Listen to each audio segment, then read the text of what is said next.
Anak, kunin mo yung chocolate cake sa ref. Kainin natin. Okay, ma. Ma, walang chocolate sa ref. Ma, ba't hindi mo ako pinapagalitan? Bakit, anak? Bakit kita papagalitan? Magdabog ka! Utos-utusan mo naman ako. Pagalitan mo naman ako na puro ako cellphone, tapos paghugasin niyo ako ng plato. Tapos sabay compare sa mga pinsan na kaedad ko na successful. Buti pa siya, no? Buti pa si ganyan. I really can't believe this class. Bagsak na naman ang majority sa inyo. Di nyo ba alam kung gaano kahirap para sa amin na bagsakin kayo? Kung nahihirapan kayo, ano na lang kami? Ano pa ba iba niyong pinagkakabisihan? Cellphone?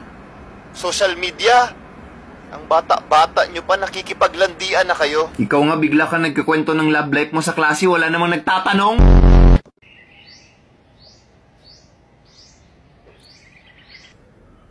Oh my God, bakit siya nandito? Act normal. Act normal. Act normal.